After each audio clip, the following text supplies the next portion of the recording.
Mesdames, Messieurs, le tribunal. L'audience est ouverte, vous pouvez vous asseoir. Je vous prie d'excuser de ce retard. Alors. Merci, monsieur. Bonjour, monsieur. Bonjour. Il vous est reproché, monsieur, d'avoir volontairement exercé des violences en faisant usage d'une arme, à l'espèce une bombe de gaz lacrymogène.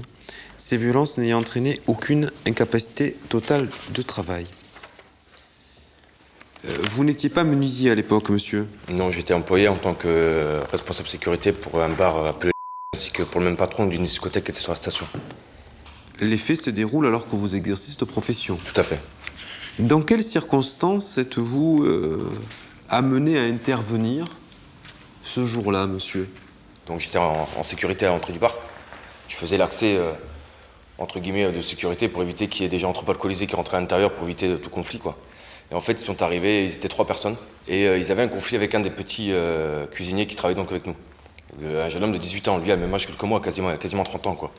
Et donc ils sont arrivés pour une histoire de fille. Voilà, donc en fait, ils sont arrivés, ils ont commencé à se chiffonner plus ou moins pour cette histoire de nana. Ils étaient en train de s'arracher, entre guillemets, les t-shirts, ils se bousculaient plus ou moins. Jusqu'au moment où j'ai intervenu, en fait, je les ai poussés de la terrasse, vu qu'il y avait du monde sur la terrasse. Pourquoi est-ce que vous intervenez, monsieur? Parce que c'est mon travail. D'accord. Donc j'essaie justement de les séparer pour éviter que ça parte plus ou moins en cacahuète, vu qu'eux, ils étaient 3 d'un côté et que lui était tout seul de l'autre côté, 18 ans. C'était un pauvre drôle, quoi. Donc je les ai séparés, de là, ça part un petit peu en bagarre, plus ou moins, quoi. Donc je les repousse. Et de là, il y a donc mon responsable de bar qui envoie la serveuse avec une gazeuse à la main en me disant: tiens, Seb, tu te tapes pas. Pardon? Continuez, mais c'est intéressant. Seb, tu ne tapes pas, tu ne tapes pas. Donc j'ai dit non, je ne taperai pas. Je n'avais pas la gazeuse sur moi. Je n'avais aucune arme sur moi parce que je ne travaille pas avec des armes sur moi. Et là, pour calmer tout le monde, j'en ai gazé un. Et effectivement, ça a calmé tout le monde. Il n'y avait plus de bagarre du tout après, quoi. Alors sur le début, monsieur, ça correspond. Hein. Sur la fin, moins. Ça correspond C'est la moins. déposition que j'ai donnée, toujours. Monsieur, je vous les ai laissés parler. Non, je vous en prie. Après je vous donne la parole. Hein. Au début, ça correspond, c'est-à-dire qu'effectivement, il y a une altercation entre les 2 personnes que vous avez citées, monsieur. Cette altercation, elle existe. Le ton monte, vous intervenez. Jusque-là, je suis d'accord. Je crois que Madame le procureur de la République est d'accord. Jusque-là, nous sommes d'accord. Après, c'est sur la version, monsieur. Moi, je ne suis pas tout à fait d'accord. Il y avait... ils étaient combien, ces jeunes, monsieur, qui s'en prenaient à votre apprenti cuisinier? Au départ, lui a sauté dessus pour cette histoire de nana, donc, mais juste à côté de lui, il avait 2 potes à côté avec lui, quoi. Bon, les deux autres n'ont pas. Il y en avait un qui était un petit peu fort physiquement. Ouais, un petit peu costaud. Ouais, un petit peu costaud ou gras? Costaud, gras, enfin costaud, quoi. Ouais. Lui, celui-ci, quand il est entendu, il dit que vous arrivez en disant: c'est quoi cette embrouille? C'est possible, ça, monsieur? C'est possible. Ouais. Le ton monte et vous le prenez en partie en lui disant que vous alliez le faire maigrir, que c'était un gros cochon et vous lui avez proposé d'aller plus loin pour vous expliquer. Non, c'est-à-dire qu'au départ, en fait, le fameux... Non, vous me dites oui ou non, monsieur. Ah d'accord, bon, non. Non. D'accord. Visiblement, lui reste très calme, il vous montre qu'il ne veut pas se battre. Et là, monsieur, tous les témoins s'accordent pour dire que ce n'est pas la serveuse qui vous apporte la gazeuse, entre guillemets, le gaz lacrymogène, monsieur, mais que c'est vous qui allez derrière le bar la chercher et que vous revenez et que vous le gazez. Bien sûr. Ben, monsieur, c'est ce qui ressort de toutes les déclarations dans ce dossier. Hein. J'écoute. C'est ce qui ressort de toutes les déclarations dans ce dossier. Alors, il est très étonnant dans cette procédure de voir de quelle façon vous avez été interrogé par les services de gendarmerie. Je vous le dis, Madame le procureur de la République, c'est quand même parfois étonnant parce que les gendarmes, quand ils vous interrogent, ils vous disent bien vous étiez en état de légitime défense. Hein. C'est quand même, il y a un manque d'objectivité qui est assez troublant quand même. Donc ils vous mettent en position d'apporter la réponse que visiblement attendent. C'est pour ça que j'utilise pas cette version-là, parce que justement c'est un appui qui m'a été donné et j'ai pas envie de m'en servir comme ça. Alors, pour moi, c'est votre version, c'est quoi, monsieur? Pourquoi est-ce que vous êtes servi de cette pour éviter que ça dégénère sur une terrasse de bar où c'est bondé de monde en plein été, en pleine saison, Tout simplement parce que ça pouvait partir en bagarre, alors qu'un coup Monsieur, de... vous avez l'autorisation de vous servir de gaz lacrymogène? Personne n'a l'autorisation de se servir d'un gaz Très bien. lacrymogène. Alors Moi, là, je pourquoi vais est-ce que faire vous en servez, monsieur? Mais tout simplement pour le calmer, ce personnage-là qui était totalement énervé à pouvoir donner des coups à un jeune homme, et moi derrière qui aurait pu très bien relancer la bagarre. Monsieur. Enfin, ça a calmé tout. C'est pas un gaz lacrymogène, c'est un gel. Donc c'est oui, une monsieur. personne touchée. Cette personne en plus, elle a même pas eu de... Nous sommes dans ce pays. Nous sommes dans ce pays, dans ce que nous appelons l'état de droit. D'accord, monsieur? Un état de droit, ça se caractérise par des lois qui doivent s'appliquer et un certain nombre de personnes qui sont là pour les faire respecter. Quand il y a ce type d'incident, monsieur, quelle est la solution? Ah, mais j'ai appelé la gendarmerie mobile qui était sur la station ce soir-là. Hein. J'ai appelé la brigade qui était de faction ce soir-là. C'était la brigade mobile d'ailleurs, je sais plus quelle faction, mais je sais que je les ai appelés ce soir-là. Du moins, ils ont été appelés par mon chef de poste. Et ce n'est pas moi qui étais chercher la gazeuse derrière le bar. C'est ce qui ressort. J'étais en pleine altercation avec 3 personnes, notamment mon petit cuisinier. Je ne vais pas faire un aller-retour pour chercher une gazeuse. C'est très surprenant, monsieur. Mais c'est ce qui ressort de la déclaration. C'est ce qu'il déclare, monsieur. C'est ce qu'il déclare, mais il peut déclarer ce qu'il veut. En attendant, il n'est pas là aujourd'hui pour dire que c'est ce qui s'est réellement passé. Ben, vous, si on reprend vos déclarations, vous déclarez, monsieur, que vous avez fait usage de la laquerie. Oui, pour éviter de partir... Non, je vais reprendre vos déclarations, monsieur, car vous êtes senti menacé et que c'était pour vous défendre. Bien sûr. Ah, c'est pas ce que vous venez de me dire, monsieur. Moi, j'ai du mal à suivre. Hein. Mais c'est la même chose que je veux dire. Ah non, c'est pas la même chose, monsieur. Que ça parte... Non, c'est pas la même chose, monsieur. Le jeune que j'avais derrière moi, si c'est pas lui qui prenait les coups, c'est moi. Donc à partir du moment où moi je me suis senti attaqué, agressé, j'ai préféré le gazer plutôt que ça parte en cacahuète en plein milieu d'une terrasse de pleine saison, plein de monde assis avec des enfants. Enfin, je veux dire, il y a un moment donné, il faut réagir et c'est tout de suite, quoi. C'est pas en réfléchissant 20 minutes à dire qu'est-ce qu'on va faire, qu'est-ce qui va se passer. Et vous avez quelle légitimité, monsieur, pour réagir comme ça et gazer tout le monde? Expliquez-moi, monsieur. Gazer tout le monde, j'ai gazé une personne. Mais attendez, monsieur, si je reprends ce que vous dites, vous estimez, monsieur, que la situation peut se dégrader, qu'il y a des parents et des enfants là et que ça doit être très calme? Vous devez maintenir le calme sur la station de... C'est une mission que vous vous assignez. Et vous ne gazez qu'une seule personne? Oui, pas sur la terrasse, je l'ai décalé de la terrasse, je l'ai amené sur la monsieur, public pour le gazer. Il n'y a pas une... C'est un gel, c'est pas un gaz. Il n'y a pas une autre solution pour le maîtriser? Ah, je fais quoi? J'ai mis une claque dans la ganache et porte plainte contre moi pour coups de blessure. Monsieur, il n'y a pas une autre façon de le maîtriser? Parce que là, dans ce que vous commencez à nous dire, c'est... Attention, il y a un risque quasiment d'émeute, hein, dans ce que vous nous dites, monsieur. Un risque d'émeute, ils sont trois. Vous me laissez parler, s'il vous plaît. Et c'est intéressant de voir comment se passe cette audience, monsieur, et comment vous avez du mal à écouter ce qu'on vous dit. C'est très intéressant. Si on ne va pas dans votre sens, c'est absolument intéressant, monsieur. Parce que vous n'écoutez pas. Et vous commencez à vous emporter, monsieur. Je ne m'emporte pas. Mais si, monsieur. Pas du tout. Vous me dites, monsieur, dans un premier temps, j'interviens parce que nous sommes sur un lieu public et que la situation ne peut pas dégénérer. C'est ce que vous me dites, monsieur. Oui. Et dans un deuxième temps, vous me dites, je le gaze lui, et uniquement lui. Je ne comprends pas la logique, monsieur. S'il y a une seule personne excitée, vous êtes... Combien vous mesurez, monsieur? 1m80, vous faites 85, 90 kilos? Oui. C'est ça, monsieur? Vous n'êtes pas en mesure de le maîtriser ou de le pousser à l'écart? Bien sûr, et ces 2 autres collègues me sautent dans le dos ou me tapent dans le dos. Ah, il y a un problème, oui. Quand même un problème. Mais faut se mettre en situation, enfin, je veux dire, excusez-moi, mais... je veux dire, le personnage que j'ai en face de moi, il était comme moi, quoi. Je vais le maîtriser, certes, je vais le prendre par les bras en attendant que les gendarmes arrivent, parce que mon chef de faction a appelé les gendarmeries, donc je sais très bien qu'ils vont arriver. Mais ces 2 collègues qui sont à côté, là, j'ai tout risque de prendre des coups par derrière ou de me... Alors, c'était pour maintenir l'ordre public, monsieur, ou c'était de la légitime défense? C'était de la légitime défense. D'accord. Il avait quoi dans la main, lui? Je dirais 1 gramme d'alcool.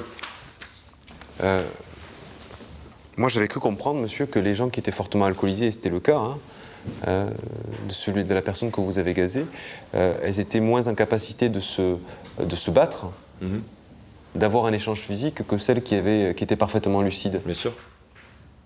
Non? Je suis tout à fait d'accord avec vous. D'accord. Et vous n'êtes pas en mesure de le maîtriser? Ils étaient 3, il était tout seul, il avait 18 ans. Mais les autres, ils n'ont pas bougé, monsieur? Ils n'ont pas bougé parce qu'il n'y a rien eu. Parce que vous les avez gazés? Parce que je l'ai gazé, le principal énervé, celui qui voulait sauter sur le jeune. Il était quelle heure, monsieur? Aucune idée. On était plutôt en début de soirée ou en fin de soirée? Je dirais que c'était presque la fermeture. C'est 2h15, monsieur. Je me rends pas compte, monsieur. À 2h15, il y a des familles avec des enfants. Non, il n'y a pas de famille avec des enfants, mais il y a du monde. Non, en non, plus. attendez, parce que vous avez parlé tout à l'heure de famille avec des enfants. Il y a le marché de À 2h15 du matin. Il y a du monde qui se déplace encore, pas forcément des familles avec des enfants, mais il y a du monde qui se déplace. La discothèque est juste à côté, donc tous les affluences qui arrivent du camping Campéole, c'est que des jeunes. C'est que des jeunes qui viennent pour aller à la discothèque. Il est hors de question que ça parte en cacahuète comme ça en plein milieu de la rue. Il y avait de monde. D'accord. Est-ce que vous avez quelque chose à ajouter, monsieur? Non, du tout. Vous pouvez me parler de votre situation familiale, monsieur, s'il vous plaît? Je suis célibataire. Pas d'enfant à charge? Non. Vous avez déjà été condamné, monsieur, par le tribunal de police de Mont-de-Marsan, c'était le greffe des taches de sabre, à 300 € d'amende pour des faits de violence ayant entraîné une incapacité de travail n'excédant pas 8 jours. Vous en souvenez de ça, monsieur? Oui. C'était quoi? Je vous pose la question, monsieur, je ne connais pas l'affaire. Je vois pas quelle histoire Je vous parlez. souhaiterais savoir ce qui s'est passé. Je vois pas de quelle affaire vous parlez. Vous vous en souvenez pas? Non. D'accord. C'est étonnant quand même que vous soyez condamné déjà pour des faits de violence. Vous avez des difficultés pour vous maîtriser, monsieur? C'est-à-dire qu'on a... Non, c'est pas que j'ai des difficultés à me maîtriser. C'est-à-dire qu'on a un métier qui est déjà assez difficile et forcément mal reconnu déjà au niveau de la loi en tant qu'agent de sécurité, puisque déjà d'une, ils nous imposent déjà de passer une formation pour dire d'avoir un diplôme d'État pour dire de pouvoir exercer notre métier. À côté de ça, on nous donne des interdictions, on nous donne des lois à pouvoir respecter en tant que ou légitime défense ou assistance à personne en danger. Et quand on a des histoires comme ça, parce qu'ils arrivent à 3 personnes alcoolisées face à un minot, on nous interdit d'utiliser la gazeuse. Certes, j'allais pas utiliser mes propres mains parce que j'ai forcément des connaissances au niveau de combat. J'allais pas leur taper dessus, ça aurait très bien pu partir vraiment mal. J'ai préféré mettre un coup de gazeuse à ce gars-là.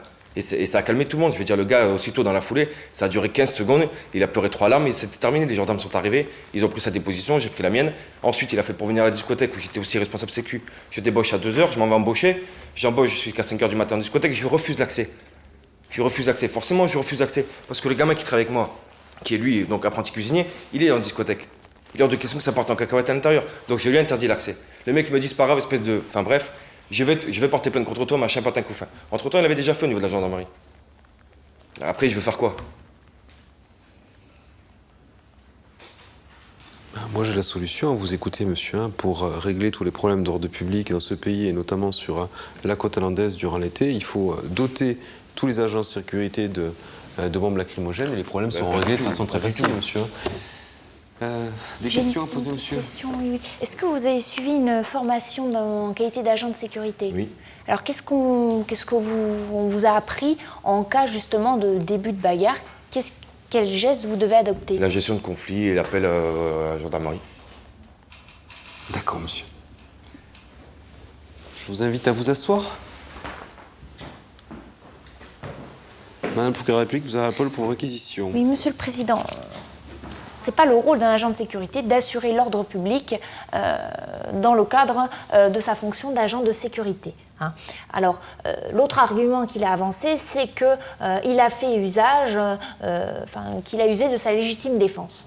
Il a fait usage de sa bombe lacrymogène bien avant que les coups ne partent. Ça, il est très clair là-dessus. Ça veut dire que la légitime défense, c'est lorsque l'on est victime d'une agression, eh bien, dans ce cas-là, on répond à cette agression de la même façon.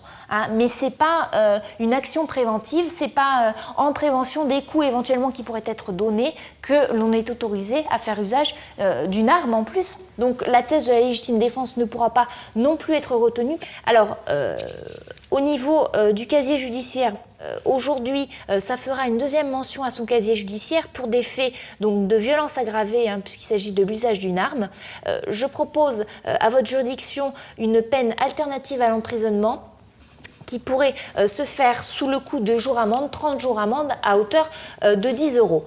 À partir d'aujourd'hui, il va y avoir une deuxième mention à son casier judiciaire pour des faits de violence. Ça veut dire que si dans le cadre de son activité professionnelle, dans le cadre de ses loisirs, il venait de nouveau avoir une altercation avec quelqu'un, à être impliqué dans une histoire de violence et à être reconnu auteur de ces violences et être condamné, il serait en état de récidive légale.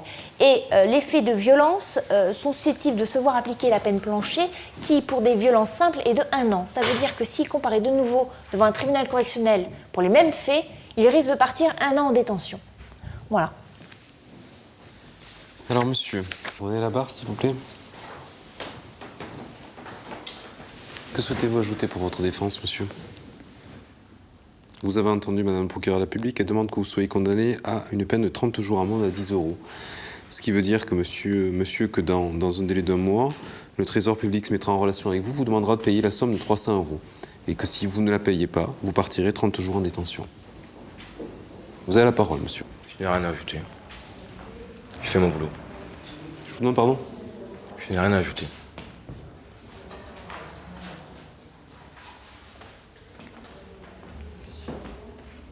Monsieur, le tribunal vous déclare coupable des faits qui vous sont reprochés. Vous êtes condamné en répression à la peine de 30 jours amende à 10 €. Mais monsieur, si vous n'êtes pas d'accord avec cette peine, vous avez un délai de 10 jours pour faire appel. Au revoir, monsieur. Au revoir.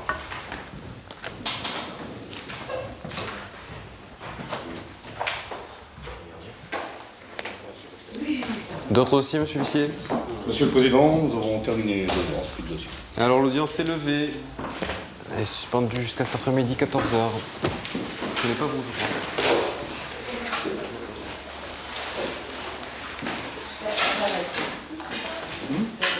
Ben, je suppose que oui, parce qu'elle doit revenir.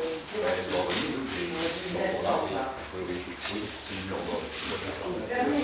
Oui, j'ai fermé. Oui, il y a des caméras pour ça.